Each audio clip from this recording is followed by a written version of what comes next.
Друзья, всем привет! Сегодня у нас вторая серия по изготовлению монокока для гоночного спортивного автомобиля. Да мало того, я вам больше скажу, для гоночного болида а-ля Формула-1.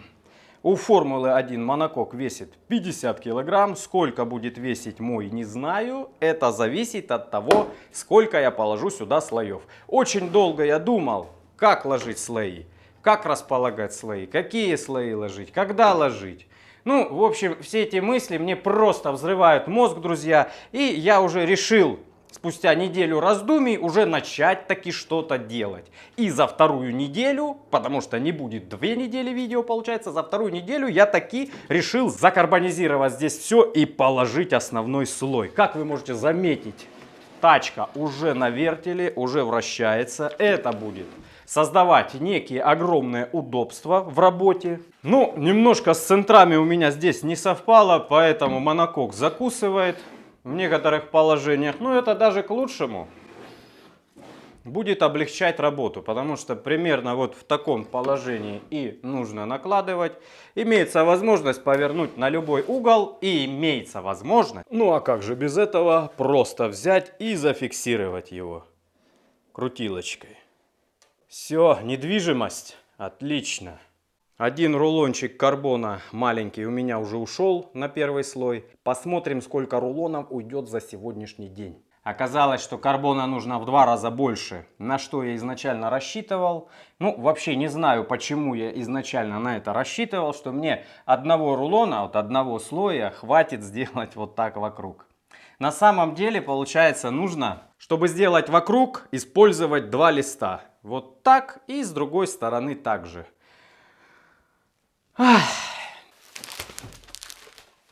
Наверное, уже нужно брать рулончики, разматывать и смотреть, что получается. Рулончик смесевого волокна, карбон кевлар. Не знаю, использовать его вообще или не использовать. И как его использовать. Короче, ребята, тут просто, ну, я не знаю, я еще с таким не сталкивался, чтобы было столько много вариантов. И я не могу остановиться на каком-то одном, потому что есть плюсы и тех вариантов, и тех вариантов. Например, без смесевого, если делать, то гораздо проще все уложить. Если делать со смесевым, его надо делать первым слоем. Кевлар приклеивается не очень хорошо, разравнивается не очень хорошо. И я вот этим первым слоем сделаю себе огромные проблемы для последующих слоев. А может быть, его стоит уложить уже потом, когда я выниму пенопласт и вложить его вовнутрь. Вот хотя бы над этим уже стоит долго подумать. Потом у меня есть еще вот такой вариант карбона под 45 градусов. Тут один слой под 45 и внутри слой тоже под 45. Но обратите внимание, он прошитый через каждый сантиметр. И мне кажется, он на такую криволинейную поверхность тоже будет очень плохо наноситься. И опять же, я его хотел сразу нанести, разровнять, а уже потом сверху делать такие толстые жирные слои из толстого мощного карбона, ну, то есть набирать слои. У меня его довольно-таки много, и вроде бы по всем моим подсчетам, ну уж на монокок точно его хватит. В общем, не вижу я никаких других вариантов, кроме как взять и попробовать, как оно разравнивается, насколько хватает длины. Потому что покупал я его по квадратным метрам, а по сути мне надо было учитывать и покупать по погонным метрам. Но вот этот он погонные с квадратными сходится, а который более широкий, там не сходится. То есть, если я покупаю 2,5 или 3 метра на всю длину монокока, то там по факту оказывается, что он короче. И мне надо кусочками докладывать. Вот такая вот неучтенка получилась, друзья. Но благо я много раз брал именно по много метров. И там уж на пару слоев цельных будет хватать. Короче, это не проблема. Но просто дает некие неудобства для меня. Сейчас мы попробуем посмотреть, сколько здесь смесевого карбон кевлара и как он разравнивает. Если все норм, то так же, как и задумывал, я буду делать его на первый слой. Ну, точнее, на второй. Первый вот он уже черненький. Давайте попробуем. Ну, брал я его мало. А второй, который я брал, он не такого плетения, потому что такого уже не было. Да, здесь только на один слой. Но обратите внимание, хватает хотя бы на один слой. Может быть, этот один слой чисто снизу сделать. Да и все. Смесивое оно, потому что здесь 50% карбона, 50% кевлара. Ну а вот смесь уже другого типа. Здесь как бы крест-накрест идет плетение. И оно менее гибкое. Просто брал я его гораздо позже, друзья. И такого елочкой, которую мы только что разматывали, его уже просто нет в том магазине. А так как смесивые вообще не так-то просто достать, добыть, ну вот пришлось взять такое, какое было. Попробуем, насколько оно гибкое. Можно ли его натянуть? Вроде бы нормально, тоже можно. Но оно, видите, почему-то его очень мало я купил. 2 метра всего лишь. В общем, как-то это все странно, друзья. Интересно, как будет принимать форму биаксиальное волокно. Мне кажется, с этой прошитостью оно совсем нехорошо воспринимает какие-либо формы, кроме как самой простой. Может быть, я не прав. Сейчас разверну, посмотрим. Было бы хорошо его приклеить изначально на клей. Постараться, поподрезать. А потом уже делать всякие другие слои. И вот его опять же не хватило на всю длину. Ой, как же я так ошибся. И почему они продают этими квадратными метрами, как мне высчитывать? И вообще, всем же людям надо погонные метры, по сути. Вот, допустим, есть какой-то у них размер. И они должны знать в длину, чтобы им хватило, сколько купить. А продавцы продают квадратными метрами. Это как-то надо все потом пересчитывать, перевысчитывать. В итоге попался я на эту ловушку и напокупал всех короткого карбона. Теперь из кусочков надо будет лепить. Ну и плюс, как он форму принимает. Ну, вроде бы как-то принимает. Этот слой нужен, чтобы сделать очень большую жесткость монокока на кручение. Я принимаю стратегическое решение начать именно с этого слоя, как раз таки.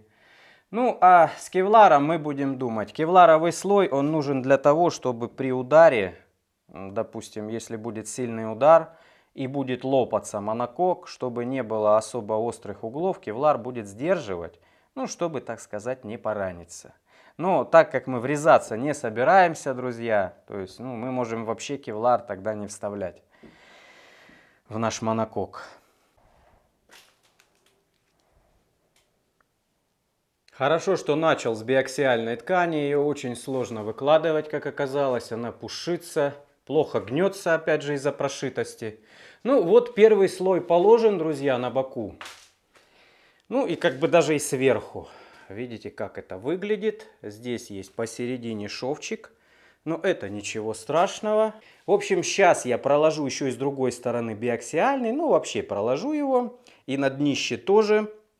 Вот. А потом приклею на этот же самый клей еще и другой слой. Слой будет из более толстой ткани и с перехлестом волокон. То есть, если здесь у нас заканчивается вот тут ткань, ну, опять же, я еще проложу днище заранее, то есть вот это все заполню, но следующий слой я проложу дальше, чтобы было перекрытие. И в итоге, не спеша, я смогу приклеить 2 толстых слоя, без всякой эпоксидки для начала, которые уже будут создавать примерно 6 килограмм карбона. Когда я размешаю эпоксидку и начну все это пропитывать, во-первых, 2 слоя легко пропитается, ну а во-вторых, у меня будет быстрый старт. Потому что последующие слои, которые нужно будет ложить на мокрую, это уже будет еще сложнее, еще более утомительная процедура, но работать нужно будет быстро, чтобы все успеть за один день. Поэтому нужно максимально, ребят, максимально много работы сделать в предыдущие дни, чем я сейчас, в общем-то, и занимаюсь. И утилизируем еще один рулон карбона. Здесь написана циферка 1,9, ну тут еще минус полкилограмма сама труба, а в том было 1,5. То есть здесь явно больше, и здесь должно уже хватить на всю длину. На этом этапе покупки я уже понял, как это работает, и купил немножко больше с запасом. Наверное, здесь я брал 4 квадратных метра. Обрезков будет, естественно, очень много, но они тоже практически все пойдут в работу, потому что очень много мелких деталей, друзья, еще будет. И внутри надо будет всякие разные перегородки делать. Работы еще очень-очень много. Но это же здорово, это прекрасно, когда много работы. Плохо, когда ее нет.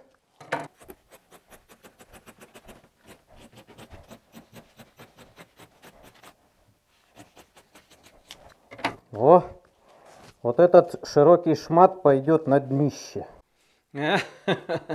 Похоже по покрою на дорогой пиджак. Вот эти полосочки, точности, как на дорогих пиджаках, друзья. Ну что, как вам нравится? Вот он, первый слой из биаксиального волокна. Что же делать дальше? Тут есть варианты. Я собираюсь из толстого волокна клеить, который одним своим слоем заменяет 3 тонких, таких, из которых я делал сиденье. То есть он сразу дает миллиметр толщины карбона. И я его сейчас хочу тоже приклеить на этот самый липкий клей. Есть такая гигантская бобина, но тут как бы не очень гибкий карбон. Но если я его буду приклеивать, подрезать сейчас, вот долго стараться, можно сделать и его. А потом можно уже оклеивать, тоже такой же толщины, но там, где карбон елочкой. Он очень гибкий и очень легко принимает любые формы. Его я уже, наверное, оставлю на авральный режим, когда нужно будет быстро-быстро все накидывать, пока застывает эпоксидная смола. Сейчас, как вы понимаете, можно делать все совсем постепенно, совсем по чуть-чуть. Здесь я оставил шов неперекрытый, вот. И буду постепенно перекрывать его в разных местах. Ну, а снизу все перекрывал, друзья, даже вот кое-где подобавлял, где есть пустоты. Ну и также сбоку вот здесь подобавлял. Просто есть такие небольшие провальчики, их нужно как бы карбончиком зашпаклевать. И опять же, видите вот эту линию? Я буду сейчас перекрывать ее гораздо ниже. Ну что ж, одеваем маски и берем гигантский рулон. Попробуем наклеить его. Если получится, это будет отлично. Ну, раз это получилось, то немножко более податливое должно точно получиться. Ох, он тяжеленький. Написано 6,6 килограмм, но здесь минус труба 6,1 килограмм ткани. Если считать с эпоксидкой, то 12 килограмм получится. На весь монокок планирую потратить около 20 килограмм. Плюс всякие крышки, носы. Все вместе килограмм 40, наверное, будет весить, как я и планировал. Блин, страшно, как оно пойдет, как оно потом будет пропитываться. Теорема с большим количеством неизвестных.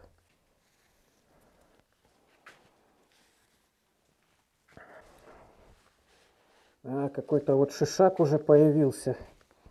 Блин, и как с ним бороться? Как же я буду это делать на жидком? Может, на жидком даже лучше, оно будет разравниваться. А тут вот, видите, приклеивается и все. Ладно, мы сейчас накрутим, оторвем и приклеим заново. Килограммы, просто килограммы пошли в дело. Ужас. Его даже ножницы плохо режут. Бочину натянул, это самое главное. Все, подрезаю и делаю другую бочину. Супер.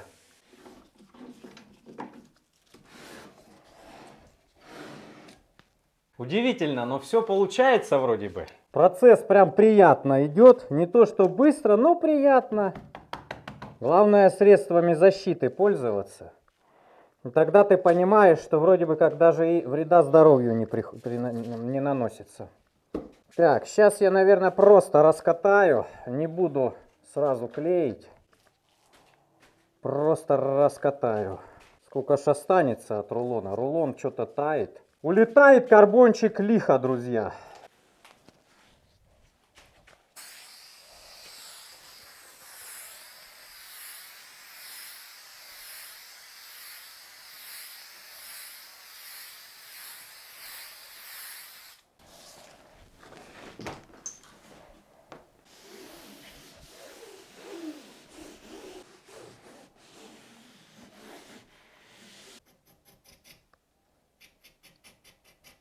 Так как сюда много нашлепок нужно будет, решил сделать шаблон, чтобы не мучиться каждый раз, не вырезать, не подгонять. А сразу хлоп только и готово, друзья. Все, шаблончик готов. Сейчас сразу много штук сделаю. Нарежу и пусть лежат, буду только брать и клеить. Опять же воспользовался клеем, чтобы качественнее шел процесс. Чтобы волокна не выпадали там и так далее.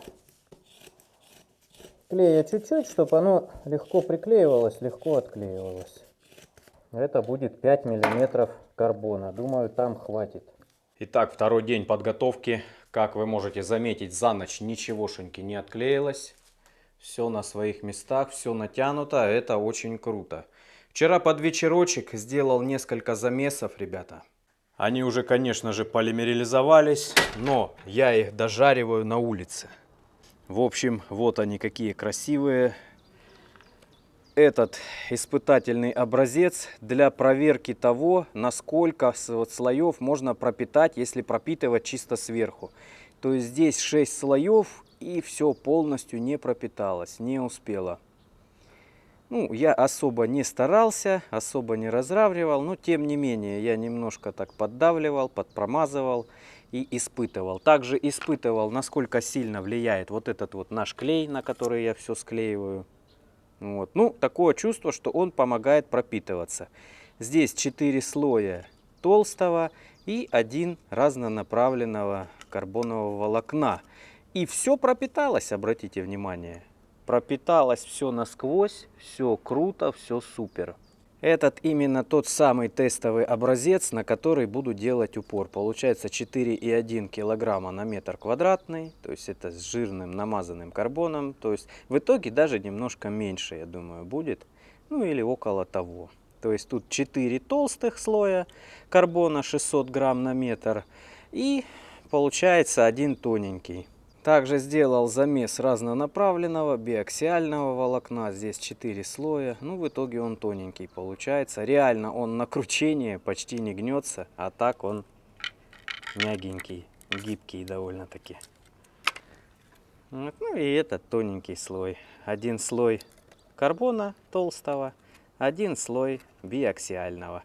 Также я еще тестировал чисто толщину. То есть это мне еще нужно, чтобы понимать толщину. Достаточно, недостаточно.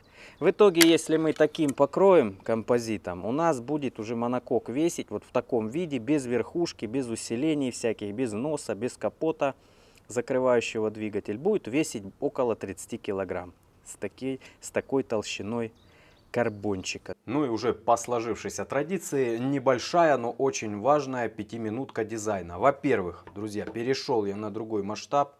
Ну, слишком гигантские детали. Все это печатать, еще тут полы потом буду печатать, они огромные. Ну, не вывозит мой 3D принтер, слишком маленький, слишком долго печатать, не прикольно. Короче, перешел на масштаб вот такой, обратите внимание. Пока еще не освоился с новым пластиком, ну, думаю, освоюсь. Мне он как-то больше нравится, он попрозрачнее. Так вот, этот был 20% от реального размера, этот 15%. И обратите внимание, насколько он меньше и компактней.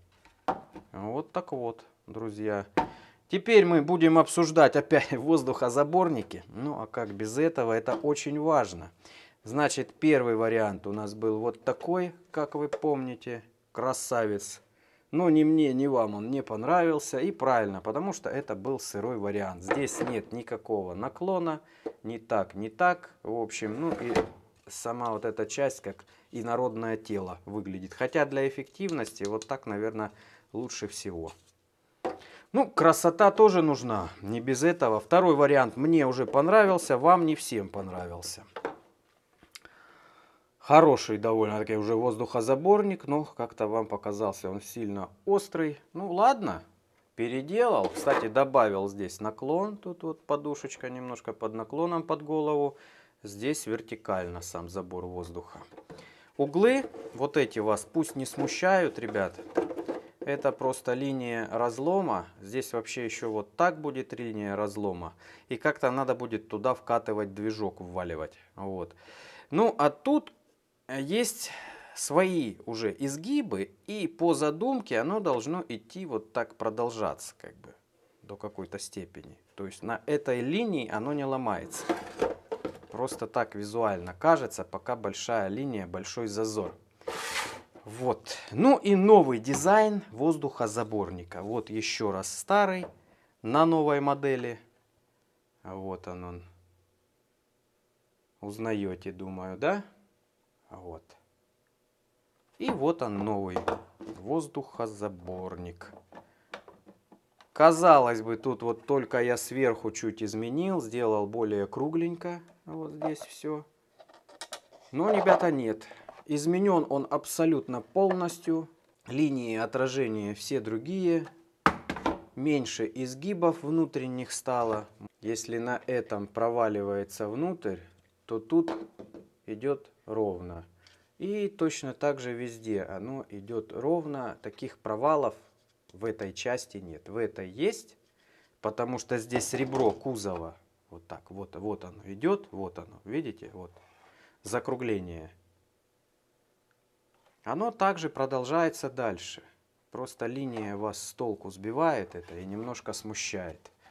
Короче, что скажете на сей счет, ребята? Вот вам еще раз для заценивания острый и более скругленный воздухозаборник. И скажу я вам одно, что он уже фрезеруется. Скоро пенопластовые детали появятся в мастерской, и мы будем продолжать прилепливать к монококу. Здесь линии немножко надо, так сказать, стандартизировать, потому что тут как-то то тоньше получилось, то более скругленно. Но это я понял уже потом. Закруглю. В процессе производства это несложно. Здесь в этом плане получше. Линия более равна. Вот. Ну и сбоку, кстати, сбоку тоже изменено. Тут у нас более ровная линия, тут более S-образная. Вот такие вот дела, ребята. На каждое это изменение уходит очень огромная куча времени. Но куда деваться? Сделал. Я думаю, это самая сложная деталь была, потому что посвятил я ей, наверное, ну вот так вот, без преувеличений, где-то целый месяц возни. Ну и надо продолжать. Решил размотать все остальные рулоны, прикинуть длину, прикинуть раскладку. И уже на следующий день буду карбонизировать, потому что на это тоже уйдет время. И чтобы потом, как вы уже поняли, впоследствии времени меньше тратить на разрезание, на раскладки, лучше разложить все заранее. Буду раскладывать и писать себе записки, что куда потом лепить. Все, друзья, максимально жестко подготовился. Смотрите, даже поразливал эпоксидную смолу по таре. То есть здесь по 800 грамм решил использовать такой большой объем за раз, потому что у меня как бы, ну, объемы там вообще гигантские. Блин, выяснилось, что тот мой спрей клеевой все-таки ухудшает адгезию. Ну, здесь я прям жестко испытывал, много его напшикал. Но он и стал разделителем, то есть я смог разделить два слоя. Вот это очень неприятные новости. И поэтому набирать основной слой я буду без всяких клеев. Ну так, в общем-то, и задумывалось. Это больше для первого слоя и для второго, чтобы сразу их сделать. В итоге у меня получится так, что одна прослойка будет чуть с худшей адгезией. Я там, естественно, так много, как здесь, не наносил. Вот видите, я оторвал. Да, оно держится довольно прочно, но его реально отодрать. Это мне не нравится, если честно. Я вот накупил роликов всяких разных, особенно уповаю на вот этот. Хочу им все прикатать. И плюс все самые важные места, чтобы там уж точно адгезия была хорошая. Потому что одни слои войдут в другие, все это как бы немножко перемешается, клей этот перемешается. И все будет отлично, все будет прилично. То есть по максимуму стараюсь добиться качества, но с клеем буду поаккуратнее в следующие разы. Вот. И буду знать, что он вот остается таким вот, смотрите, видите. Хоть здесь и все было полимерилизовано, но вот. Клей до сих пор остался, и он липкий. Но, ребят, я вам еще раз повторяю, не пугайтесь, разлущивания никакого не будет, потому что там у меня его, наверное, раз в 5 меньше. Здесь я именно в качестве испытаний нанес его много, такой аж прям пленкой.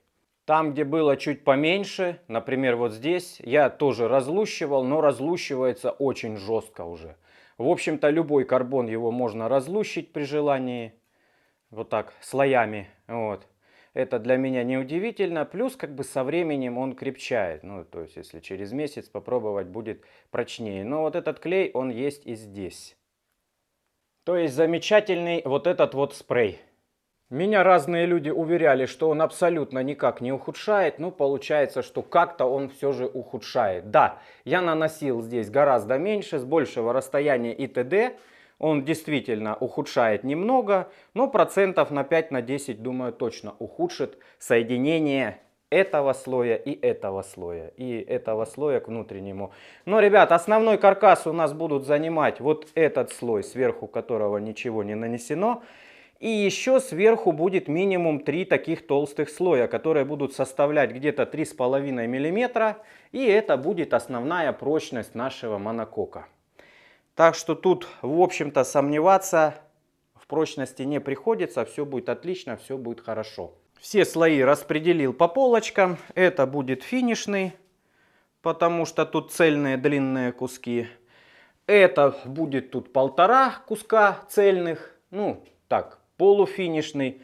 Ну, а вот этот, не знаю, придется все с кусочков собирать, потому что тут большой лист, но его на полностью, вот, чтобы обвернуть, вот это вот все дело не хватит. Буду делать перехлесты именно слоями, а не перехлесты одного слоя, потому что потом это все зачищать. Поверхность крайне кривая получается. Тут и так ничего не делая, посмотрите, какие полы. Только я чуть-чуть позачищал, посмотрите, какие слои здесь карбоновой пыли. Говорят, она очень вредная. И посмотрите, какая уже куча мусора. Специально ее не вывожу, хочу сделать хоть раз, так сказать, полноценную кучу. И показать вам, как это выглядит. Потому что, когда я рассказываю, что я там 10 мешков мусора вывез после какой-то формовки, ну, как-то это не верится, я так понял. Вот, начинаю собирать мусорок. Поменял фильтра в респираторе. Вот так выглядят старые. Ну, это фильтра против пыли, против эпоксидки. Фильтра, я думаю, еще годные. Готовлюсь как будто бы к каким-то соревнованиям. Ну что ж, друзья, пора начинать. Погнали! Создал вот такую фигню. Посмотрим, как она себя зарекомендует. Естественно, палкой тоже буду дополнительно размешивать. Без этого никак.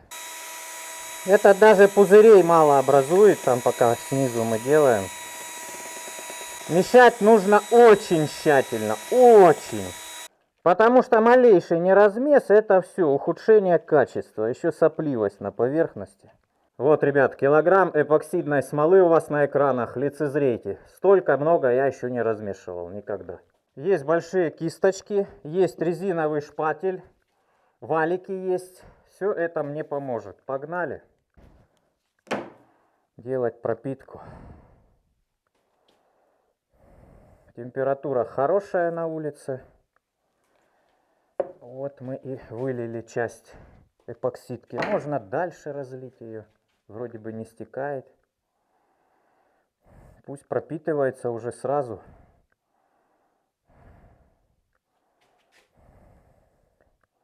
А мы будем ее ловить шпателем. Вот так. Чем быстрее разважу, тем быстрее все пропитается. Будет как бы одновременно везде пропитываться. Поэтому надо быстро работать. Это просто какой-то сейчас шок для меня. Само начало. Вот оно все уже тут попотекло. Все надо ловить. Тут уже тоже течет все. Не уследил. Камеру переставлять, ребят, некогда. Так что вот так смотрим потихонечку и наслаждаемся всем процессом. Тут вся энергетика, вся здесь сейчас. Вот, видите, впиталась как. Но уже почти литра нет. Значит, литр сюда, литр туда, туда. Ну, на последующие слои обычно меньше уходит. Потому что предыдущий слой, он пропитывает и новый слой частично. Вот если это все варьировать, то получается довольно-таки сухой карбон. Когда верхний слой делаешь, даешь пропитать ему нижние слои. Тут с 4 сторон попробуй, блин, успей. Тут вот опять все высохло. Ай-яй-яй-яй, сколько ж ее надо. Ужас просто. Карбон люто просто впитывает эпоксидку. Надо дать ему напиться, чтобы все слои пропитались, чтобы приклеилось к основе. То есть, ну, тут понятно все.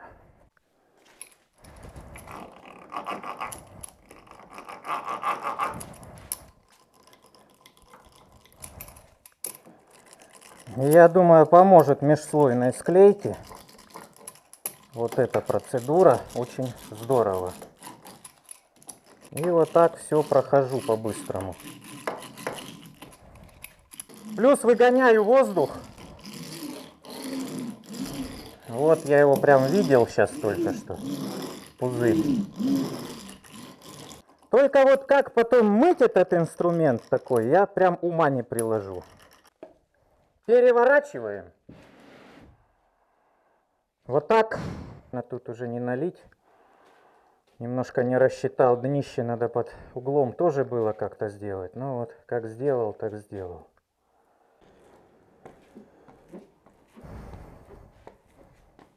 Обалдеть, расход какой. Космический, просто космический, нереальный расход.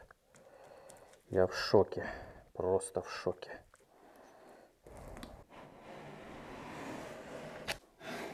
Так.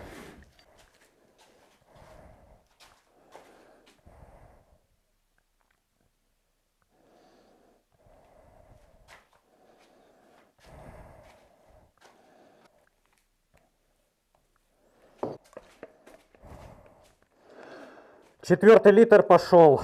Я, как вы поняли, переживаю, что много уйдет не из-за того, что там жалко, например, эпоксидной смолы или еще что-то. Не, ребят, не в этом дело. Вес. Главное вес. Чем меньше уйдет, тем легче вес, как вы понимаете.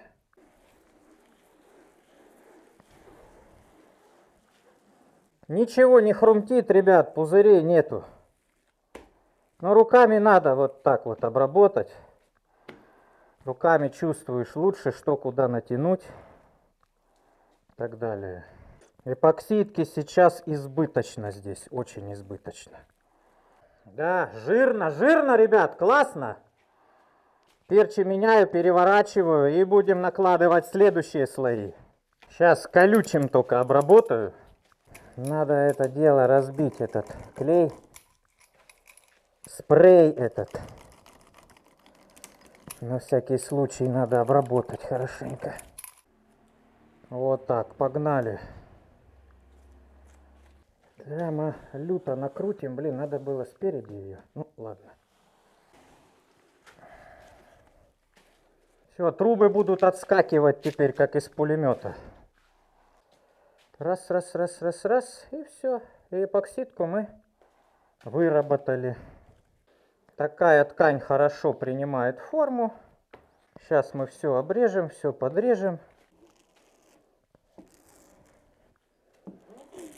Все, друзья, 2 дня подготовки и 10 часов ада. И, наверное, самая грандиозная работа в моей жизни. И уж точно самая дорогая закончена. Все, монокок будет стоять, полимеризироваться. Мне нужно по-быстренькому сейчас все вам показать, рассказать и идти домой, чтобы не дышать парами. Паров здесь сейчас просто нереально много. Обратите внимание, что происходит на полу. Аврал тут был, конечно, конкретный. Обратите внимание, что на столе происходит, в каком состоянии ножницы, инструмент. Ножницы я могу отмыть, но они все затупились, не знаю, стоит ли это делать. Просто я столько перерезал вот этого вот самого карбона, вы себе не представляете. У меня руки просто отваливаются сейчас. Те клочки, которые лежат на полу, вообще везде лежат они кругом. Они абсолютно не отражают никакой действительности, потому что здесь вот в самом монококе заложено просто нереальное количество резки, подрезки, подгонки. Сделал, как и хотел, 4 полноценных толстых слоя. Один слой биаксиального карбона. И там еще внутри один тоненький слой. В итоге где-то 4,5 мм карбона у нас получилось. И 22 килограмма. Вот они, пустые трубы. Когда-то на них был намотан карбон. Цены немалой, ребята, цены немалой. Осталось небольшое количество тонкого карбона. Тут примерно 2-3 килограмма. И еще вот я на Авито покупал, не знаю, правда, какого качества, но это однонаправленный карбон. Он весь распушенный, работать им, конечно, неудобно, но зато он мега дешевый был. Эпоксидочка вся выработалась до дна. Остался, наверное, килограмм. А может и того меньше. Эх, жалко, конечно, что материалы нужно копить очень долго, а потом они очень быстро заканчиваются. Но самое главное, что работа выполнена. Теперь я могу ходить, бродить вокруг этого монокока, ждать полной полимеризации, потом зашкуривать его, снимать все лишнее. Потом мы его взвесим, посмотрим, сколько это весит. Но, ребята, это только лишь верхушка айсберга. Еще очень-очень много работы здесь с карбоном. Ох, и ввязался я в лютую затею. Не знаю, как теперь все это дело побеждать. Но победить нужно обязательно. Потому что раз уж взялся, ну уже куда деваться. Сами понимаете, надо брать и делать. Здесь еще нос, здесь еще боковые воздухозаборники. Тоже много надо карбона, но самое много, наверное, на пол надо будет. Потому что в полу будут диффузоры огромные, я их уже как раз таки сейчас проектирую. Вот. Ну и также заднее антикрыло, вот такого вот плана оно где-то будет. И переднее антикрыло. Так что, ребята, устраивайтесь поудобнее, ждите новых видео, очень-очень много будет работы с карбоном. Может быть, даже буду какие-то новые технологии применять, а-ля изготовление чего-то там в матрице. Итак, карбончик немножко полимеризовался. Можно будет сделать небольшую приборку, убрать целые листы углеткани, они еще пригодятся. Вот, в другую кучу выкинуть, которые не пригодятся. Ну и начинать потихоньку делать распаковку, друзья. Снимать вот эти вот пакеты, подпиливать ушки, сделать вот здесь ровную площадку. Тут очень много карбона, около 10 миллиметров. Сделано так много, чтобы можно было часть спилить и выровнять, сделать очень ровно. Тут снутри у меня как бы сразу нанесена, можно сказать, шпаклевка из карбона. Ну, то есть я волокна здесь вносил. Потому что, когда я делал все, углы получаются закругленные. Я же заворачивал. Вот.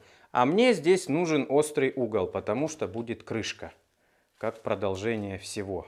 Именно поэтому пришлось сделать дополнительные слои. Выглядит страшненько, но это наоборот. В итоге будет все очень красиво и хорошо. Ну и распаковывать, распаковывать и еще раз распаковывать. Хоть ножницы и затупились, все же попробую их подотмыть. Для каких-то целей их точно можно использовать. Ну и в принципе, если адовые силы применять, можно и карбончик резать. Они режут, но просто уже гораздо хуже. Кстати, ребят, это очень выгодные ножницы. Они по 200 рублей стоят. Вот. Хоть они и для карбона не предназначены, но за счет своей дешевизны я, получается, 22 или около того килограмма карбона сделал с помощью 5 ножниц. Грубую ткань просто очень трудно резать.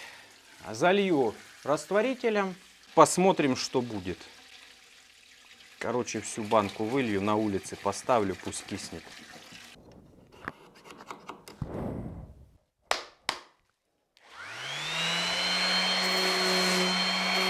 Перевернул и сразу в бой. Пытаюсь сделать сопряжение с носом. Чем оно будет точнее, тем будет красивее.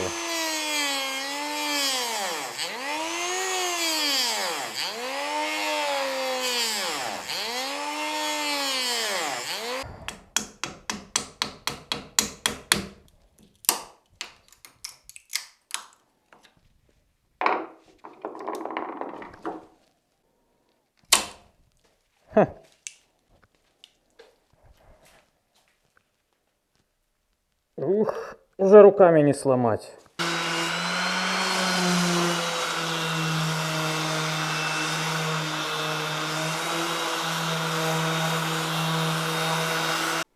Вот так скрупулезно нужно будет все здесь обработать.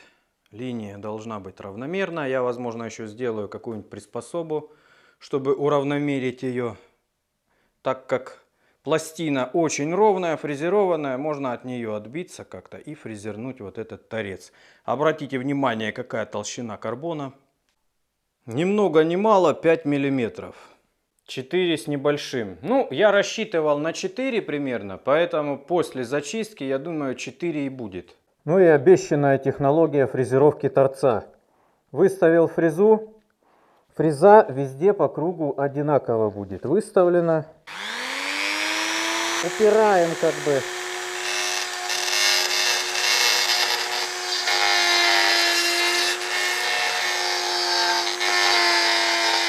Видите, фрезерует. Я думаю, торец получился просто потрясающий. И наш нос, который мы будем создавать, скорее всего, в следующем видео, будет пристыкован лучше, чем завод. У меня на этом все, друзья. Кому было интересно, подписывайтесь на канал, поддержите лойсом. Всем пока, до новых встреч. А я пошел чесаться, потому что, глядя на вот эти вот черные руки, чесаться я буду довольно долго. Ну что делать, ребята, такая работа с карбоном. И тут еще работать, работать и работать. Все, всем пока.